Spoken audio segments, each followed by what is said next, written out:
Bon, chaton, tu vas apprendre à conduire. Ouais. La première, devant toi. Devant toi. Monte. En haut. Tout en haut. Tout en haut. Allez. Ta main. Alors, c'est pas gagné. Allez, c'est parti. Doucement, accélère pas trop. Enlève le pied d'embrayage. Alors, je contrôle les branches aussi.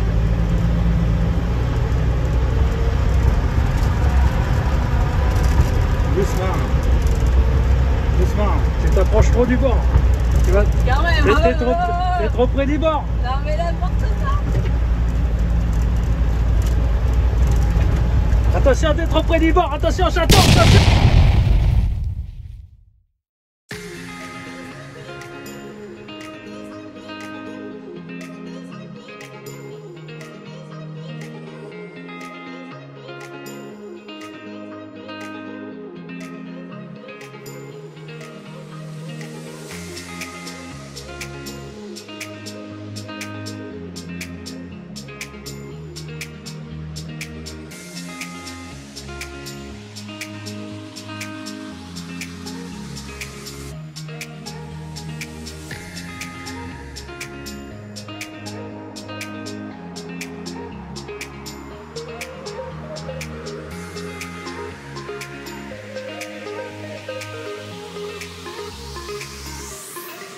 Salut à tous. Dans cette vidéo, on va vous faire le Camtar Tour, ou un tour pour les puristes. Du coup, on va vous montrer l'extérieur de Charlie, vous expliquer ses caractéristiques techniques, l'intérieur et son aménagement. On tenait à faire cette vidéo après le salon du SVA et on vous remercie d'ailleurs d'être tous venus à la rencontre de Charlie et de nous, bien sûr.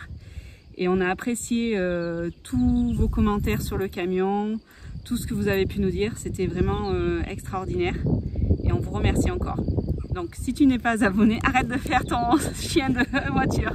Si vous n'êtes pas abonné, abonnez-vous et surtout likez cette vidéo. À tout à l'heure. Donc voilà, on va vous faire le tour de Charlie extérieur, c'est Mehdi qui vous le présentera, il va parler. Et moi je vous ferai le tour intérieur par la suite. Donc Mehdi, explique-nous Charlie d'où il vient, quelle est sa motorisation et quelle était sa première destination avant que nous le transformions. Charlie, c'est un camion de l'armée, transporteur de troupes, donc un camion bâché en torpedo. C'est un véhicule 4x4. C'est un véhicule 4x4 qui roule en propulsion. Niveau moteur? Niveau moteur, on a un 2,8 litres essence, 75 chevaux. Il est de 1974, on l'a dit. 1974. Ensuite, donc tu as fait quoi donc sur ce camion? Tu as changé la cabine? On a changé la cabine qui était du gamine bâché. Après on a enlevé tout ce qui est... On a gardé essentiellement le plateau du transporteur de troupes. On a gardé que le châssis, tout le plateau. Voilà, qu'on a posé la cellule dessus. Après sur les côtés, tu as fait de... Comment on appelle ça Après on a mis des tôles en fait. Pour l'aérodynamique. Ouais, des tôles et des membranes. Pour le mouvement de la cabine, on a mis des membranes périphériques autour de toute la cabine pour éviter que ça casse en fait au niveau des rivets. Ok. Donc là on est en 24 volts, on a deux batteries donc en 12 volts. Ouais. Une petite machine à laver dessous, c'est ça? Ouais, on a mis la machine à laver dessous. Donc voilà, c'est un petit bidon de chez Decathlon où c'est que dedans on met des balles de golf et quand on roule ça fait tourner. On rince l'eau et on remet les balles de golf avec le linge pour le rincer. Donc voilà pour notre petite machine à laver. Donc dans ce petit compartiment, c'est le compartiment du gaz, c'est ça? Ouais, c'est le compartiment de gaz. Donc voilà, là on a notre compartiment gaz. Donc on a deux bouteilles cubes. Bon et puis vous voyez, on a meublé la place vide pour pas perdre d'espace. Et plus tard on les rechargera au GPL. Oui, tu vas mettre un adaptateur qui te permettra de les recharger. Ouais, avec plusieurs embouts pour chaque pays. On va déjà les vider. On n'en a même pas vidé une encore. Après, le châssis, tu l'as pas repeint. Tu as peint la caisse, mais tu n'as pas repeint le châssis. C'est voulu ou c'est pas voulu? Ouais, c'est voulu parce que... Parce qu'il y a beaucoup de boulot et puis je voulais vraiment le faire correctement. Puis du coup, on s'est aperçu qu'il faut changer les lames. Donc, ouais, on a encore pas mal de mécanique sur le châssis, donc on ne veut pas trop s'affoler pour le peindre. Puis on ira le faire peindre en Tunisie. Ouais. Donc on continue. Là, tu as le remplissage de l'eau de ce côté, c'est ça? Ouais, là ici on a le robinet, le bouchon de remplissage d'eau. Donc du coup ça rentre dans la cellule et il y a 80... on a la cuve qui est derrière de 95 litres. De ce côté on a aussi un joli store, je ne sais pas si vous voyez. Ça nous permet d'avoir une place à l'ombre pas mal. Donc ce store on l'a récupéré dans une casse auto qui était vouée à la destruction en fait. Il était sur un camping-car et on l'a récupéré là. Donc ensuite, ton porte-roue. Ici on a le porte-roue. Aujourd'hui on ne peut pas le baisser parce que j'ai manqué un raccord pour le vérin. Le porte-roue descend en fait avec la roue droite. Parce que les platines sont articulées. Donc, quand la roue se pose elle est droite en fait. C'est beaucoup plus facile à démonter et à remonter. Et ton pare-choc il est bizarre. Le pare-choc en fait, le pare-choc ça démonte. Je me sers de barre de remorquage en fait. Okay. Il est monté sur des axes avec des goupilles derrière. Donc on peut s'en servir de pare-choc et de barre de remorquage. Et ton vérin, c'est un vérin de... En fait c'est un vérin de cabine de camion avec le boîtier de cabine pour lever et monter en fait les cabines. Cabine de poids lourd. Le poids lourd qu'on a mis dessous le plateau. Donc comme il a un double effet, on peut descendre et monter facilement, quoi. Ok. Derrière on a une jolie persienne là. Ouais. Donc en fait c'est le volet de la fenêtre arrière. Donc ça on s'en sert exclusivement si on veut rentrer quelque chose de gros dans la cellule. Sinon il est tout le temps fermé. Voilà. Sinon il est tout le temps fermé. Parce qu'il est derrière les roues de secours, c'est pas très commode. Mais c'est vrai que c'est des jolies persiennes. Voilà pour la partie arrière. Sur ce côté-ci, nous avons un coffre. Un coffre arrière.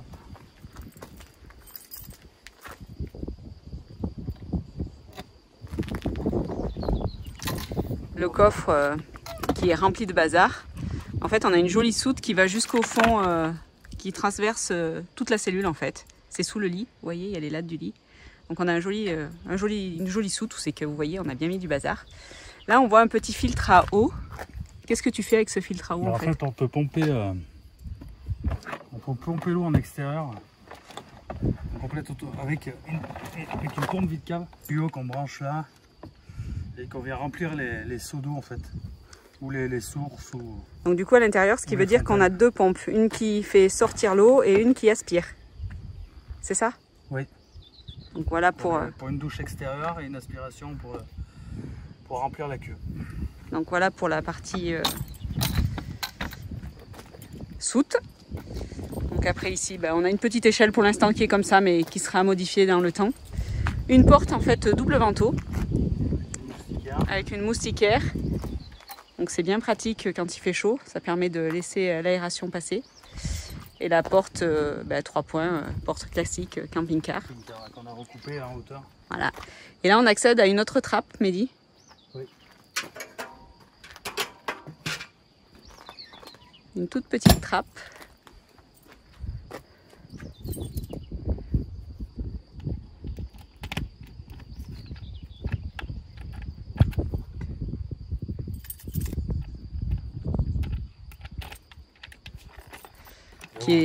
Qui est bien remplie aussi. Donc en fait cette trappe elle correspond là où il y a les batteries. Et on a mis une petite caisse où c'est les choses qu'on se sert un peu tous les jours. Vous voyez, c'est beaucoup de bazar. Dans un petit camion, en fait, dans un petit espace, il y a beaucoup de bazar dans les coffres, en fait, pour que l'intérieur, il soit sympa en habitation.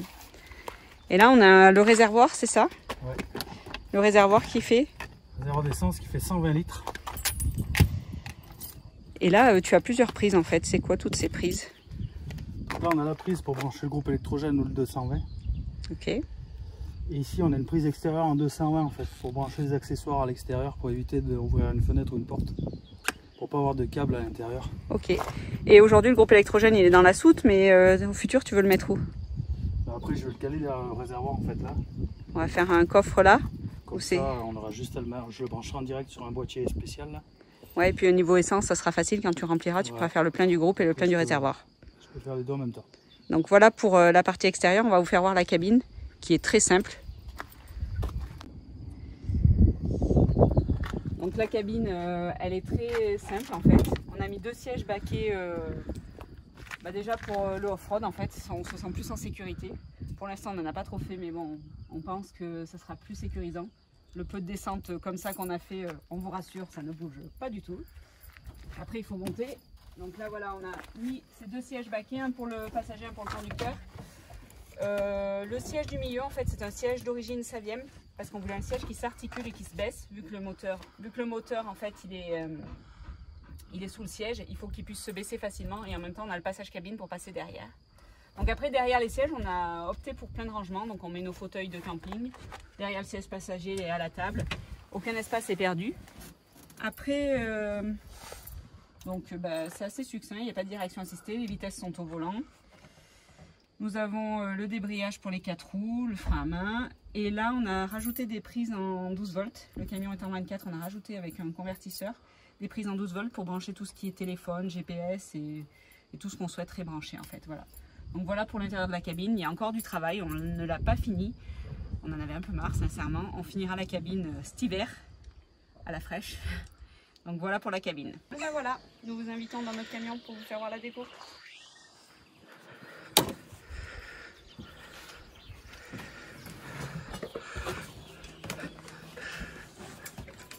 Donc bienvenue chez nous. Donc voici pour le coin repas en fait. On a un petit coin repas où c'est qu'on peut facilement manger à 5. La magie du coin repas en fait c'est notre table. Donc notre table, on a une table qui est articulée par tous les sens. C'est le matin, elle est à peu près, c'est un peu difficile, mais elle tourne très bien. Donc voilà pour la table, elle est fixée sur un pied Trigano. Et dessous, nous avons fait un support en fait, qui nous permet de la faire coulisser dans tous les sens. Donc après, je vous montrerai l'intérieur des coffres. Donc voilà pour l'intérieur des coffres. Donc celui-ci, tout de suite à l'entrée, en fait, il nous sert de compartiment électrique. Donc on a les 2 batteries, on a 2 batteries de 100 ampères chacune, qui sont en 24 volts, avec un boîtier Syrix au fond, qui nous permet de recharger les batteries camion et inversement les batteries cellules quand on roule. De ce côté-ci, nous avons 2 boîtiers MPPT.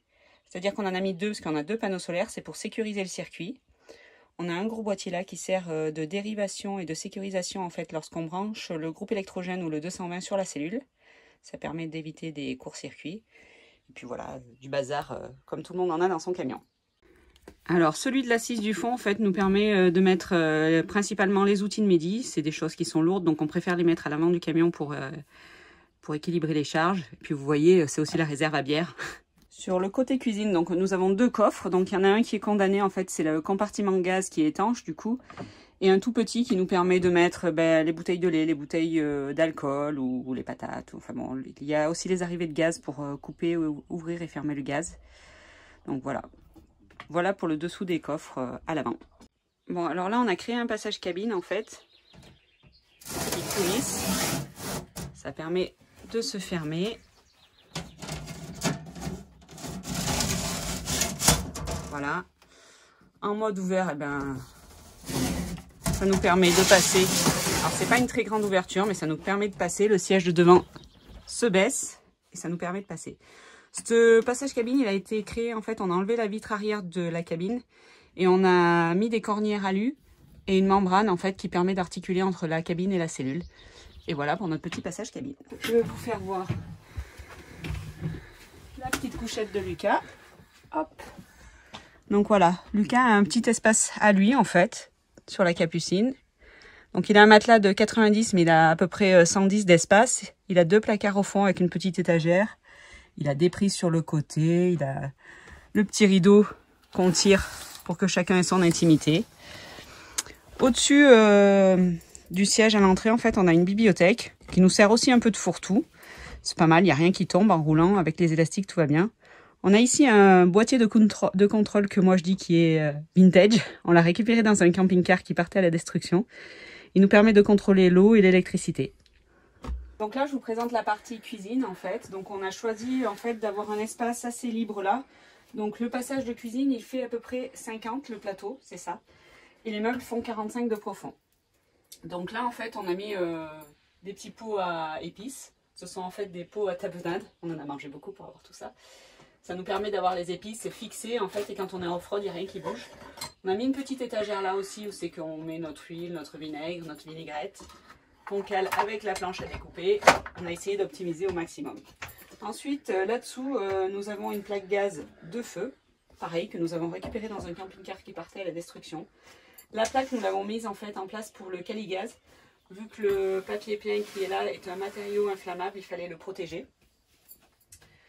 Après, là, nous avons mis un petit tapis absorbant pour quand on fait la vaisselle. C'est magique. Au bout de 5-10 minutes, la vaisselle est sèche.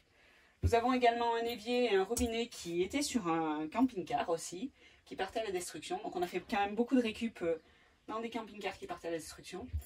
Ici on a essayé de faire un potager vert, mais avec la chaleur de ces derniers jours, ça n'a pas marché. Pour le sopalin, rien de compliqué. On a mis un élastique et 2 petits crochets et ça nous fait notre support de sopalin. Niveau des placards, on a voulu créer quelque chose d'assez original. Des placards en bois de palette. On est dans l'esprit recyclage, donc ça allait bien avec. Donc on a dégauché des palettes en fait sur l'épaisseur et on les a fixées sur des contreplaqués pour que ça rende l'aspect rigide des palettes. Et après pour tout ce qui est couleur, en fait on a joué avec les morceaux pour faire quelque chose de sympa quand on collait. Donc pour l'intérieur des placards, nous avons conçu nos placards en bois de peuplier avec des cornières alu. Il n'y a aucun tasseau bois. Tout ça pour gagner de la place dans les placards. Donc ça tient très bien, vous pouvez voir. Au niveau des cornières alu, on en a mis là parce qu'en fait, en off-road, c'est important de savoir que quand on ouvre ces placards, s'il n'y a pas de protection pour les affaires, il y a tout qui tombe. Donc voilà pour les placards. On en a un grand là. Il se ferme avec des boutons poussoirs. C'est obligatoire pour la norme. Hop, on en a un autre là, toujours pareil, avec les petites équerres qui se ferment aussi par les boutons poussoirs. Ensuite pour le bas, je voulais un four. Pourquoi un four? En fait, c'est quand on voyage dans des pays différents, on aime bien être accueillis dans les familles. Les familles nous reçoivent chez eux, elles nous font à manger. Je trouvais important aussi de pouvoir leur faire découvrir des plats de chez nous. C'est un moyen de partage et d'échange avec les familles. Ça, c'est mon expérience personnelle, donc je voulais un four. Donc voilà pour le petit four, pareil, que nous avons acheté sur le Bon Coin pour un tout petit prix. Il est à gaz, il fonctionne très bien. Ensuite, là, nous avons un grand tiroir qui nous permet de ranger tout ce qui est poêle, saladier, boîte, couvercle, voilà. Toujours en bois de palette, dégauchis, hop, avec le petit bouton poussoir pour fermer. C'est un peu dur aujourd'hui. Ensuite, un tiroir à couvert et à fourre-tout, un peu comme tout le monde dans chacun de ses véhicules. Un tiroir où c'est qu'on met les assiettes, les verres, et puis des fois des petites boîtes. Aujourd'hui, ce placard-ci, on s'en sert de placard pour nos vêtements. Donc en fait, on les empile dans 2 caisses différentes. Donc il y a les vêtements de moi et de Mehdi. Hop.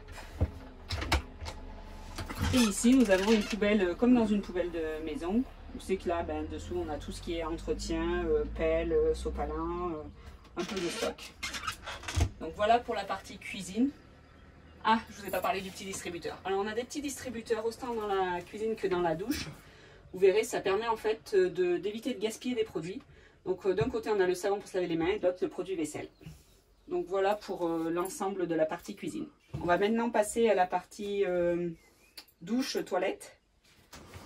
Donc la partie douche-toilette, en fait on a pris un brise-vue extérieur que Mehdi a entièrement retaillé et redécoupé à la bonne taille pour que notre porte de douche soit potable et qu'elle rentre dans les dimensions prévues. Donc la porte de douche s'ouvre assez grand, ce qui est assez pratique en fait quand on prend notre douche. Ça permet de mettre une serviette là et on est protégé des regards. Et en plus de ça, là on a un espace suffisant pour s'habiller.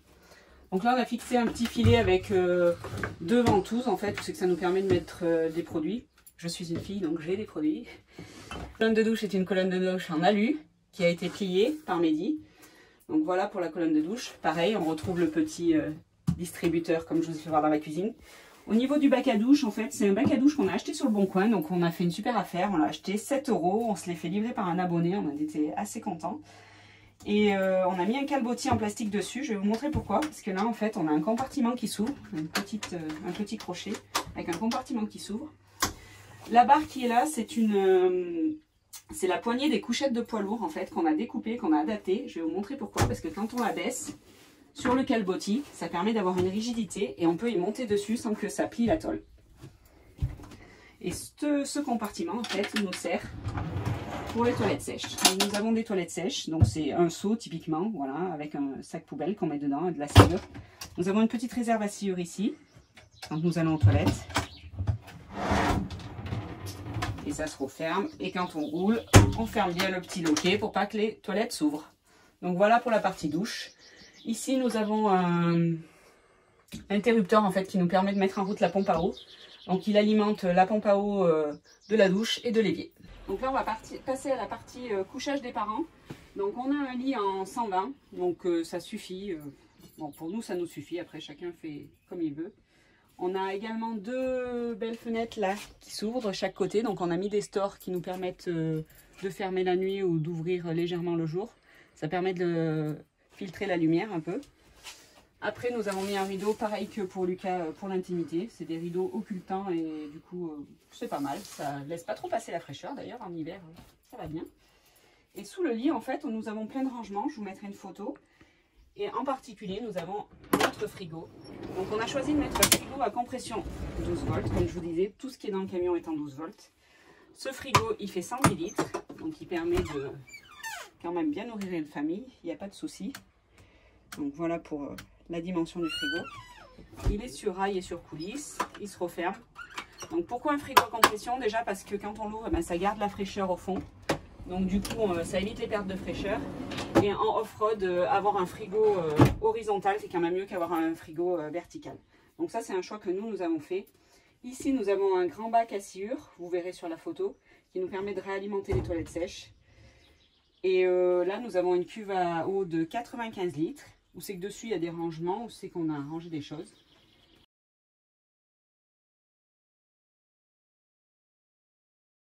Et vous avez dû voir dans la partie extérieure la grande soute qui est dessous aussi. Donc voilà pour la partie couchage qui intègre dessous le WC et le frigo, ce qui nous permet d'avoir un espace suffisant et facile à vivre. Donc voilà pour la petite présentation de notre maison intérieure. Donc voilà, on vous retrouve, on espère que ça vous a plu, que vous avez pu retenir quelques petites infos sur l'aménagement ou sur le camion et que ça pourra vous servir. Non, ça pourra vous servir. Du coup, une chose qu'on a oublié de vous dire en fait, qu'on n'en a pas parlé ni dans l'aménagement ni dans le tour du camion, c'est que sur le toit on a 600 watts de panneaux solaires, c'est ça? Oui, 2 fois 300 watts. 2 fois 300 watts qui sont reliés donc au MPPT. Tout ça qui arrive en 24 volts et qu'on retransmet tout en 12 volts dans le camion. Oui. C'est ça. Pour la partie électrique, après, j'avais pas trop détaillé à l'intérieur, donc on revient là-dessus. Donc voilà, on espère que cette vidéo vous a plu. La prochaine vidéo sera sur le périple de Charlie, pour monter jusqu'au salon du véhicule d'aventure. Donc on a fait les touristes, mais on a quand même fait quelques milliers de kilomètres. Donc tout s'est bien passé, on est super contents. Donc on vous parlera de ça dans une prochaine vidéo. Donc à bientôt, n'oubliez pas, on like! Salut!